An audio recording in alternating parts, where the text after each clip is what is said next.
খুবই টেস্টি আর লোভনীয় এই কাতলা মাছের ফিশ কাটলেট কীভাবে বানালাম দেখুন ভিডিওটা ফুল। ভালো লাগলে লাইক শেয়ার কমেন্ট করবে। চ্যানেলে নতুন হলে চ্যানেলটা কিন্তু সাবস্ক্রাইব করে দিয়ে পাশে থাকবে। আপনারা অনেকেই ভেটকি মাছের কাটলেট খেয়েছেন, কিন্তু আজকে আমি বানাবো একদম সহজ পদ্ধতিতে স্পেশাল একটা মশলা দিয়ে কাতলা মাছের কাটলেট। কিভাবে বানাই দেখুন ফুল ভিডিওটা। খুবই টেস্টি আর লোভনীয় একটা রেসিপি হতে চলেছে। নমস্কার বন্ধুরা, রূপার রান্নাঘর উইথ ভিলেজ ফুডের তরফে আপনাদের সকলকে রইল অনেক অনেক স্বাগত। বন্ধুরা এখন যে যেখান থেকে ভিডিওটা দেখছে তাদের সকলকে রইল অনেক ভালোবাসা, বড়দের রইল আমার অনেক অনেক প্রণাম। প্রথমে একটা মশলা করে দেবো। আপনাদেরকে বললাম যে স্পেশাল মশলা। আমি এখানে দিয়েছি গোটা গরম মশলা, নিয়েছি গোলমরিচ, সাহা মরিচ, আর দিয়েছি জিরে আর একটা শুকনো লঙ্কা। শুকনো খোলায় ভেজে নেব।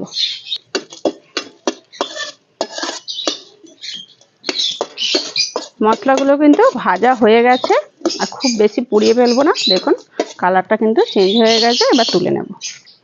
কড়াইতে দিয়ে দিচ্ছি কিছু পরিমাণ জল। মাছগুলো দিয়ে দেব। এখানে আমি 4 পিস পেটি নিয়েছি আর একটা চাকাও নিয়েছি। আপনারা এটা পেটি চাকা যে কোনো কিছু দিয়ে কিন্তু করে নিতে পারবেন। একটু হলুদ দিয়ে দিচ্ছি, লবণ। এইভাবে মাছগুলোকে সিদ্ধ করে নেব। ভেজে রাখা মশলাটা এবার গুঁড়িয়ে নেব।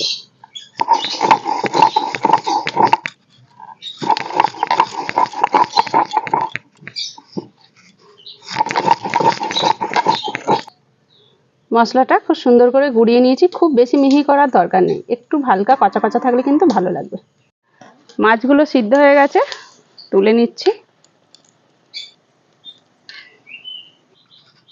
মাছগুলো থেকে কাঁটাগুলো কিন্তু ছাড়িয়ে নেব। দেখুন পেটি মাছ নিলে কিন্তু সুবিধা, কাঁটাগুলো কিন্তু ঝপঝপ বাছা হয়ে যাবে। কড়াইয়ে দিয়েছি অনেকটা পরিমাণে সর্ষের তেল। এর মধ্যে দিয়ে দিচ্ছি পেঁয়াজ কুচি। প্রথমে পেঁয়াজগুলো একটু হালকা করে ভেজে নেব। পেঁয়াজগুলো আধ ভাজা হয়েছে, এবার দিয়ে দিচ্ছি কাঁচা লঙ্কা কুচি, টমেটো কুচি, সিদ্ধ করা আলু হাতে করে মেখে দিচ্ছি, হলুদ গুঁড়ো,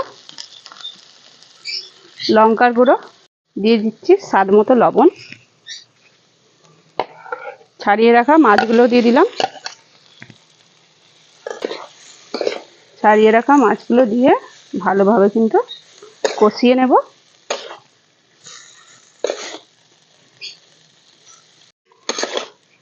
ভালোভাবে কষিয়ে নিয়েছি। এবারে দিয়ে দিচ্ছি আগে থেকে গুঁড়িয়ে রাখা মশলাটা।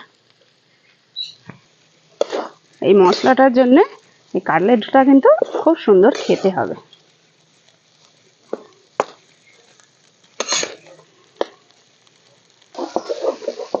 কাটলেটের জন্য মশলা একদম আমার রেডি হয়ে গেছে। কড়াই লেগে লেগে যাচ্ছে, তার মানে মশলাটা থেকে কোনো আর জল নেই। এবার নামিয়ে নেব। ওপর থেকে একটু আমি ধনেপাতা দিয়ে দিচ্ছি। ভালোভাবে মাখিয়ে নিয়ে এবার আমি কাটলেটগুলো তৈরি করে নেব। কাটলেটগুলো এইভাবে আমি শেপ দিয়ে দিচ্ছি।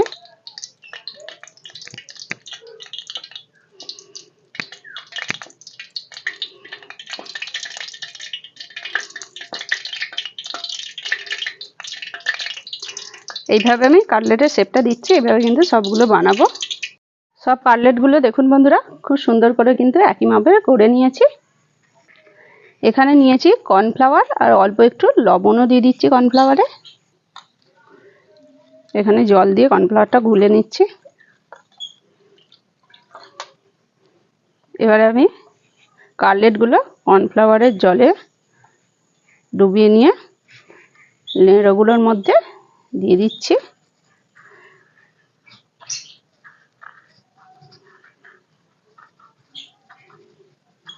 খুব সুন্দর করে দেখুন শেপটা একটু ভালো করে আরও দিয়ে দিচ্ছি। আমি এগুলোকে ডবল কোট করব, তার জন্য কিন্তু আবার একবার কর্নফ্লাওয়ারের জলে ডুবিয়ে নিলাম। নিয়ে এতে খুব ভালো কিন্তু সাইডগুলো মুচমুচে হবে, খেতে কিন্তু খুব ভালো লাগবে। কত সুন্দর দেখুন রেডি হয়ে গেলে একইভাবে কিন্তু সমস্তগুলো তৈরি করে নেব। সমস্ত কাটলেটগুলো দেখুন আমি কত সুন্দরভাবে গড়ে নিয়েছি। কড়াইয়ে দিয়ে দিয়েছি তেল। এবার আমি একটা একটা করে কাটলেট দিয়ে দেব।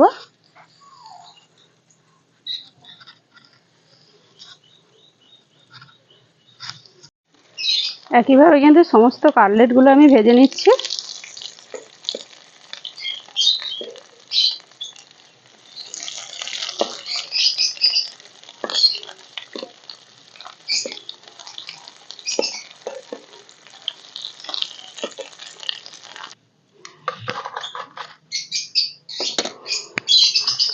দেখুন বন্ধুরা, কাটলেটগুলো কিন্তু খুব সুন্দর হয়েছে।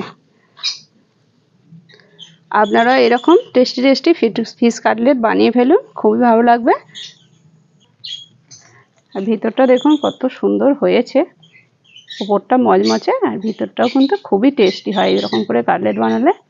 আমাদের তো খুবই ভালোবাসি এই কাটলেট খেতে। আপনাদের যদি আপনারা এইভাবে এরকম কাটলেট খেতে ভালোবাসেন তো আমাকে কমেন্ট করবেন, ভালো লাগলে লাইক করবে, শেয়ার করবে, কমেন্ট করে অবশ্যই কিন্তু জানাবে।